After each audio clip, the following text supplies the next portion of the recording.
Herkese merhabalar. Önümde gördüğünüz gibi çok güzel bir etim var. Birkaç tane de soğanım. Bununla farklı bir et yapacağız. Aslına bakarsanız bu normalde benim İran'da yediğim bir kebap. Ama bunun birazcık son işçiliği beni aşabilir. O yüzden de bugün farklı bir versiyonunu yapacağız. Lezzet olarak çok fark edeceğini zannetmiyorum ama biraz daha basit, hepimizin uygulayabileceği bir şekil olacak. İsterseniz lafı uzatmayalım. Hadi başlayalım.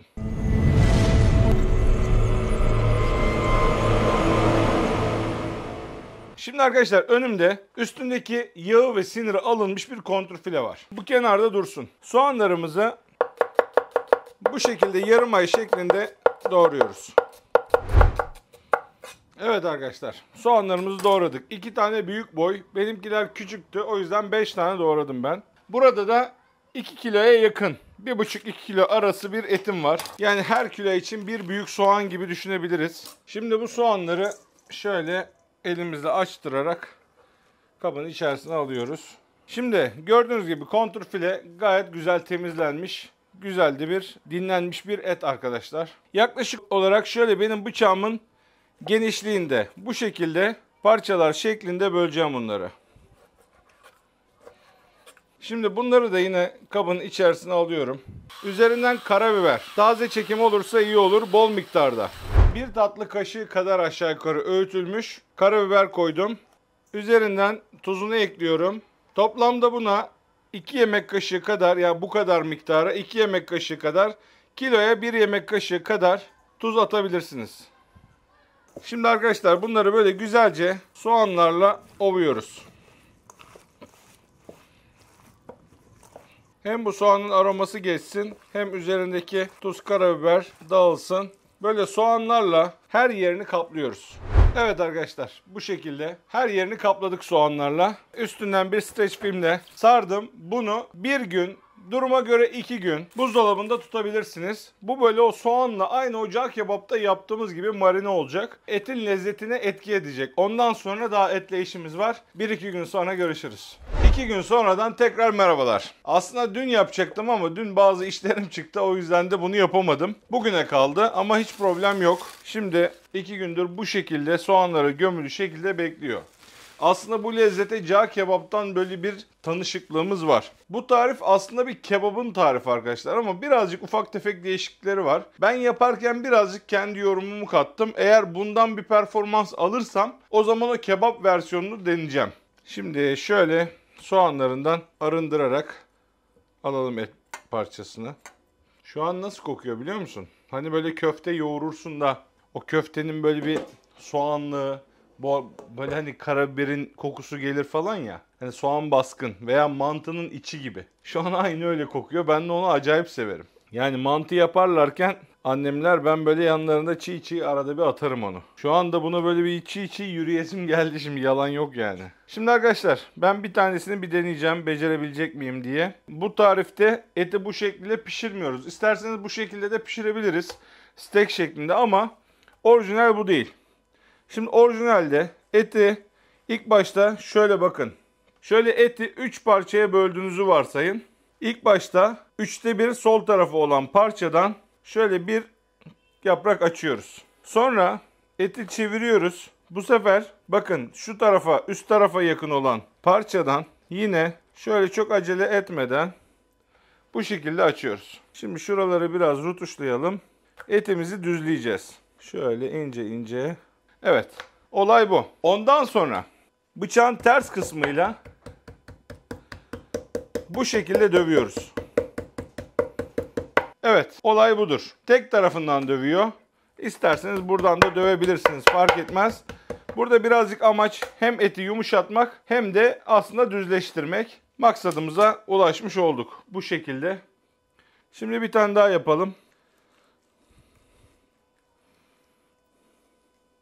İlk tarafı açtım. Eti tam ters çeviriyorum arkadaşlar. Tekrardan bu tarafa doğru açıyorum.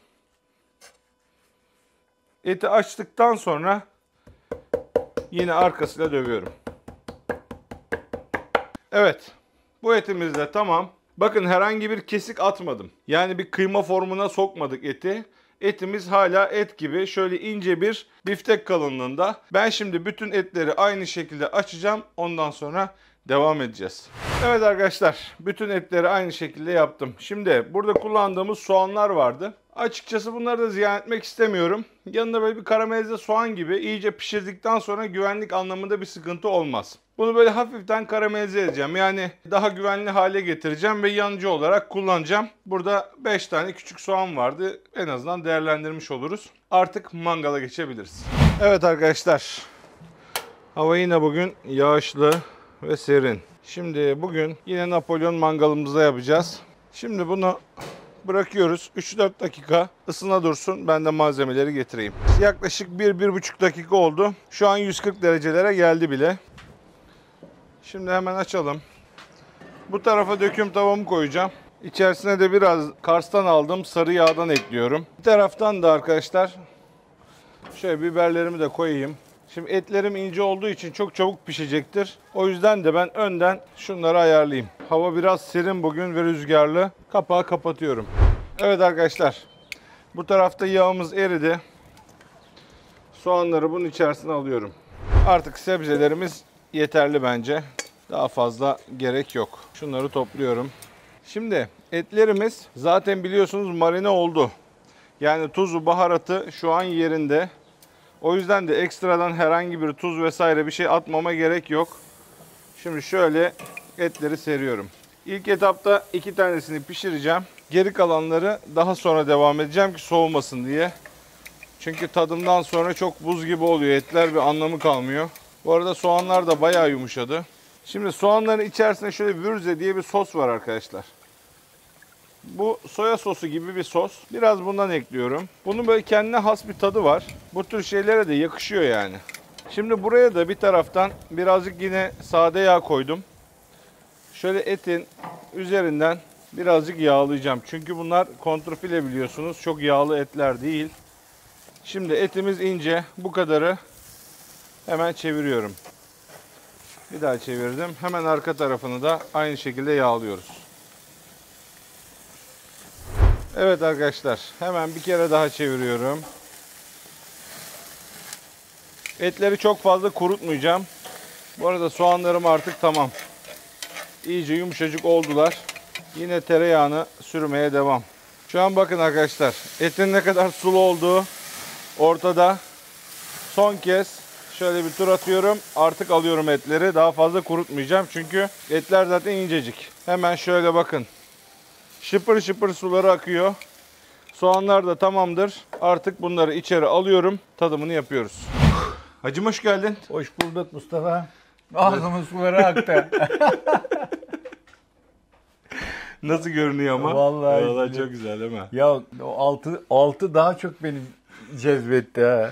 Evet. Şimdi altında hacım karamelize soğan var. İşte. Tereyağı. Oh be oğlum be ya. Şimdi biraz tuz ekebilirsin bak. Ben sadece marinesine tuz koydum. Bu mu? Üzerinden tuz Bu mu? eklemedim. Evet. Evet, sadece sebzelere koy. Tamam. Yeterli. Şimdi bismillah. Şimdi bismillah diyelim. Hadi bakalım. Allah'ım bismillahirrahmanirrahim. Aman Allah'ım. Tülüm. Üf vallahi sulandım. Evet. Şöyle bir önce karamelize soğanından. Ağzına dikkat et. Yok bir şey olmaz Allah'ın izniyle. Müsaadenizle.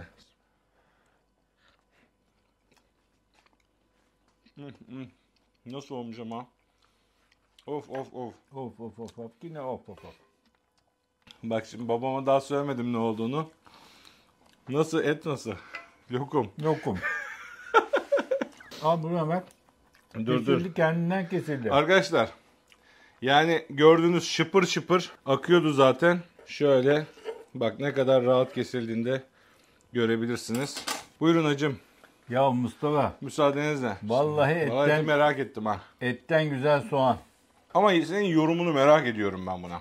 Bak ben şimdi bir şeye benzettim. Arkadaşlar her zamanki gibi babamın yine hiçbir şeyden haberi yok. Son saniye. Yani o size etleri sularını gösterirken babamı aradım, baba hemen geldi. Bu kadar yani. Böyle lezzet olarak bir şeye benzetiyor musun?